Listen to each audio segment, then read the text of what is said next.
2-3-4%,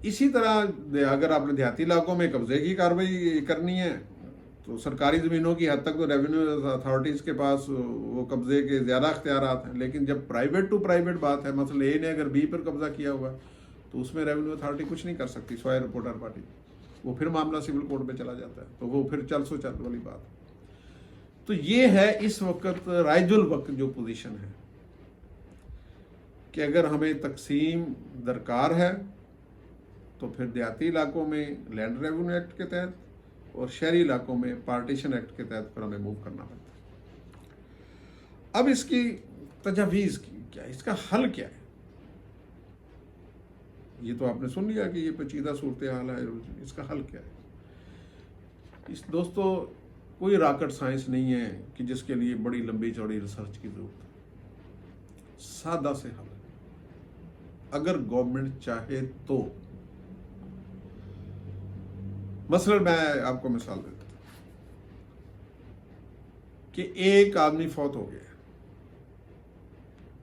تو اس کی وراثت کی جو کارروائیاں ہیں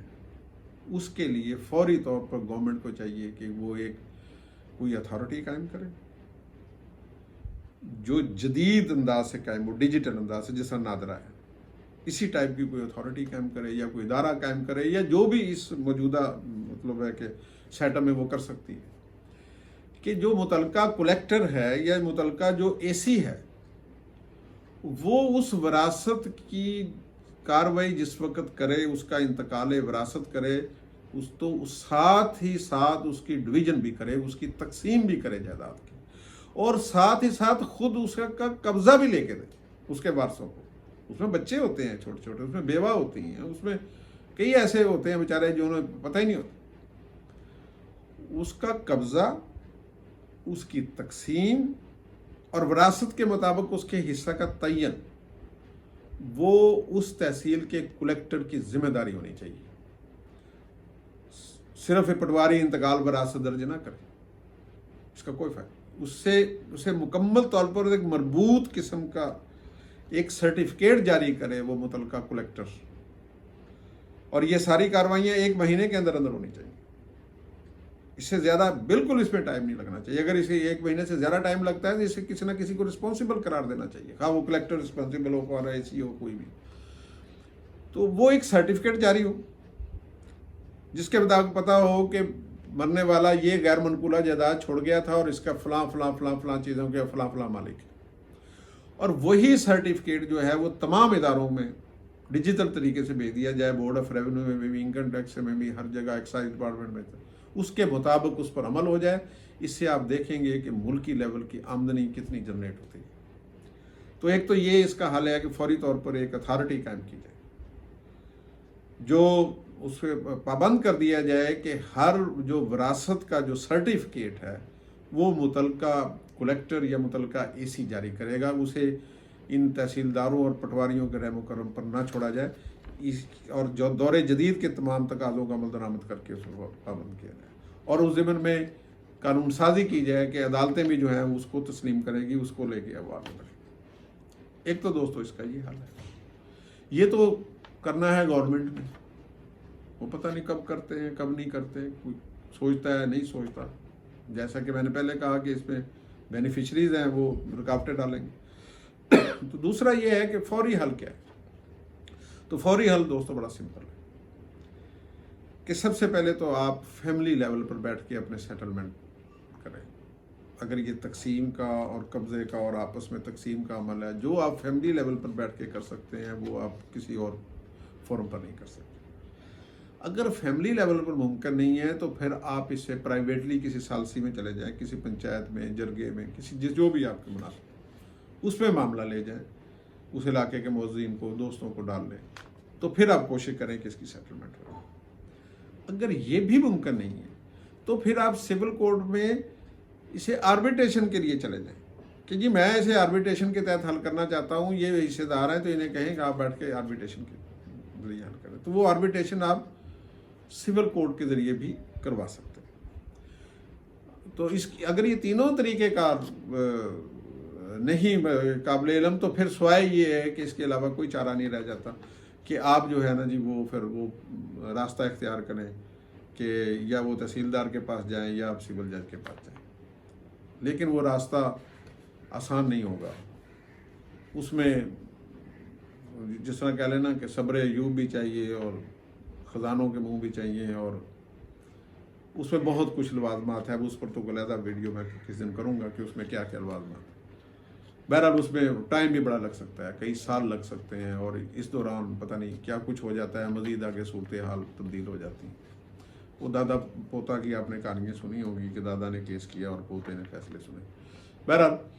یہ ایک علیحدہ سے اینگل ہے. ایک تو یہ اس کا حل ہے اس وقت، اس کے علاوہ اس کا کوئی حل نہیں ہے. اسی لیے میں کہتا ہوں کہ اس وقت جو ہے نا سب سے بڑی ضرورت یہ ہے، یہ ہاٹ ایشو ہے، لائیو ایشو ہے، اور اس پر میں اپنے جو سوشل میڈیا کے جو دوست ہیں، جو نوجوان ہیں، خاص طور پر میں انہیں ریکویسٹ کروں گا کہ وہ اس ضرورت کو ہائی لائٹ کریں، اس ویڈیو کو سنیں اول سے آخر تک، اسے سمجھیں اور اس کی بابت اپنے کومنٹس دیں اور اپنے طور پر ویڈیوز بنائیں. آپ